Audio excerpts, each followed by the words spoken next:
करणवीर ने की बातें 2 डाइवोर्स को लेकर एंड चुम के साथ शादी को लेकर। जी हाँ, इन तीनों चीज़ों पे बहुत ही क्लियर रिएक्शन आया है करणवीर का। चलिए क्या आया है, कैसे हुआ, क्या है करण का लाइफ, क्या था और क्या चल रहा है?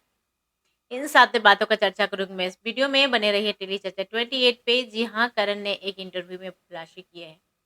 उनसे पूछा गया कि ये मतलब मैटर क्या था? 2 शादी, दोनों ही डाइवोर्स हो गया और अभी जो तीसरा प्यार हुआ है आपको, वो ऐसे प्लेटफ़ॉर्म पे हुआ कि लोगों को बहुत ज़्यादा पसंद आ रहा है।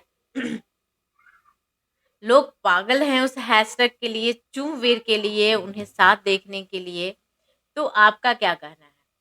तो करण का रिएक्शन ये था कि और साथ ही साथ उनसे पूछा गया कि आप कहीं न कहीं जैसे भी आपकी अपब्रिंगिंग हुई है, आप बड़े हुए हो, उन लोगों के बीच में मतलब फीमेल वाला अराउंड लाइक उनके ग्रैंडमा, उनके मम्मी, उनके सिस्टर।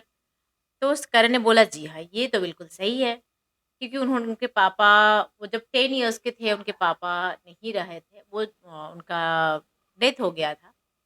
तो उन्होंने बताया कि जी हाँ, और इन तीनों जो ग्रैंडमा, मम्मी, सिस्टर के अलावा मेरा जो फर्स्ट लव अफेयर था, वो भी बहुत जल्दी मैं रिलेशनशिप में आ गया था और बड़ा ही सीरियस वाला था।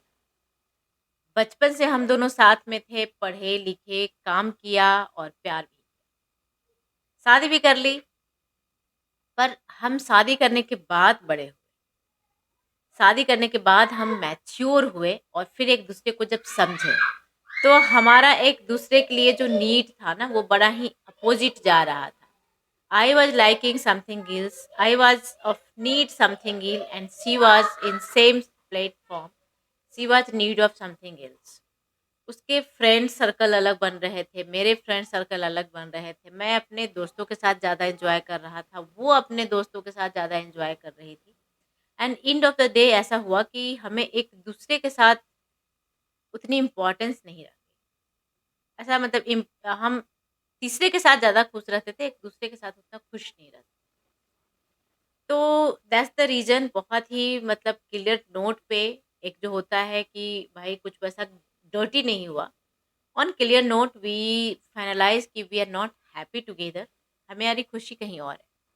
हम अपने काम को लेकर खुश हैं, अपने दोस्त को लेकर खुश हैं, अपने ही नीड में अलग-अलग हैं। तो हम दोनों एक प्योर नोट पे अलग हो गए।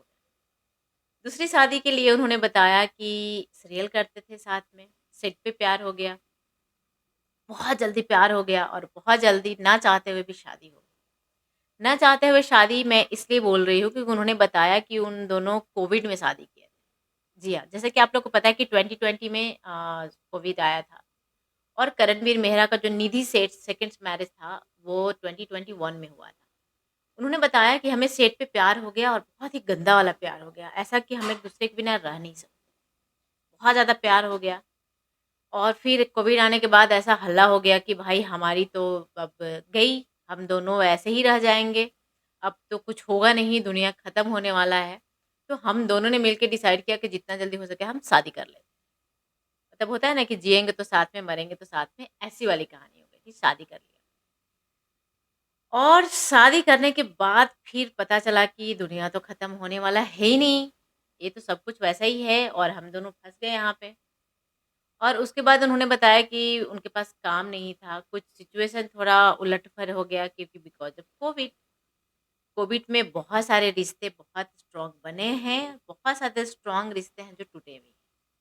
तो कहीं न कहीं Covid was the one reason कि दोनों ही पैक हो गए हैं शादी के बाद और सोचा कुछ और था, हुआ कुछ और था। तो this is also on purest notes understanding के साथ सेकंड वाला डाइवोर्स भी उनका हो गया। 2 शादी खत्म, तीसरी शादी जुड़ने की बातें हो रही है, वो कहीं और नहीं चुम है। पूछा गया करण से कि ये आपको मतलब क्या जैसा कि अभी तक ऐसा कहा जाता है कि जो भी जोड़ियाँ बिग बॉस में बनती हैं, बाहर निकलती हैं, वो ज़्यादा दिन टिकता नहीं है, वो खत्म हो जाता है। तो उन्होंने बोला कि ये जोड़ियाँ ऐसी है नहीं, बहुत डिफरेंट है। मैंने बहुत सारे रूल तोड़े हैं ना बिग बॉस में, तो ये भी टूटेगा। साथ ही साथ उन्होंने बताया कि अभी हम दोनों ऐसा कुछ भी डिसाइड नहीं किए हैं, वी आर फ्रेंड। चुम भी मुझे लाइक करती है, मैं भी उसे लाइक करता हूँ, लाइकिंग दोनों ही तरफ से है, but still we are trying to understand और we are just starting from the scratch. एक नोट्स पे एक दूसरे को समझ रहे हैं, क्योंकि घर की अंदर की लाइफ बहुत डिफरेंट थी, बाहर का लाइफ बहुत डिफरेंट है। And we both are mature, और चुम ऐसी लड़की है कि वो मुझसे ज़्यादा समझदार है। वो समझेगी बातों को और वो जो डिसीजन लेगी, और उन्होंने साथ ही बोल दिया है कि मेरे तरफ से ऐसा कुछ नहीं, आई जस्ट आस्क हर। अभी तक हम दोनों के पास टाइम नहीं मिला है कि बैठकर बातें भी किया है दोनों ने, इन टॉपिक पे चर्चा हुआ ही नहीं है। बस जो भी डायरेक्टली इनडायरेक्टली 2-3 बार हम मिले हैं साथ में, but that was a different scenario.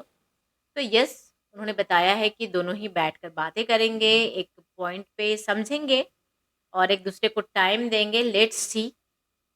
साथ ही साथ जो इंटरव्यूअर थे उनका इशारा ये था कि मुझे ऐसा लग रहा है कि ये शादी मतलब चलेगी, तुम दोनों आगे तक जाओगे। तो उन्होंने बोला मुझे भी ऐसा ही लग रहा है, पूरे जग को ऐसा ही लग रहा है और ऐसा ही कुछ होगा।